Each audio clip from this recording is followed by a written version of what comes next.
नेपालको number 1 top चकलेटी boy Devendra.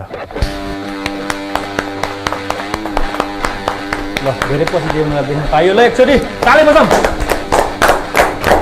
देवेन्द्रको लागि।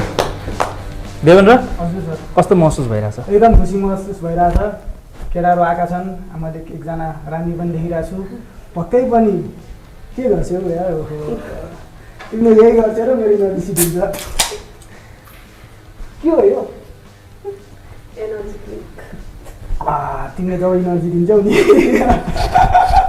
मेरो एनर्जी आफै गर्छ।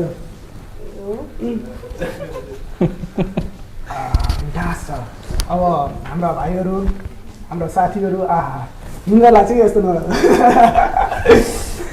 सबै यो सोमा के को लागि? सबै पार्टनर खोज्नुको लागि होला होइन। अरू अब पार्टनर त राम्रै देखिरहेको छु, अब पाउने चाहिँ कति थाहा छैन। हो मलाई पनि त्यही लाग्छ, मैले नै हो भन्दा। ल ठिक छ, म एकचोटि फेरि चिनाइदिन्छु होइन। अब उहाँ चाहिँ हाम्रो सोमा जो सबैको कपाल बनोस्, as a mentor, as a love गुरुको रूपमा कार्यरत हुनुहुन्छ। यो सोको अन्तिमसम्म उहाँ तपाईँहरूको साथमै हुनुहुन्छ होइन। त्यसको लागि एकचोटि फेरि ताली बजाइदिनु। मलाई एउटा कुरा भन्न मन लागिहाल्यो, सबैजना सुनौँ होइन। प्रेम भनेको त्याग हो। जसले त्याग्न सक्छ नि त्यसले मात्र प्रेम पाउँछ। त्यही भएर तिमीहरू उसलाई त्याग, मैले पाउँछु।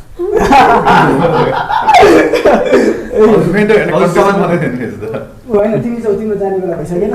यो चाहिँ छोडिदिएर अलि खानु।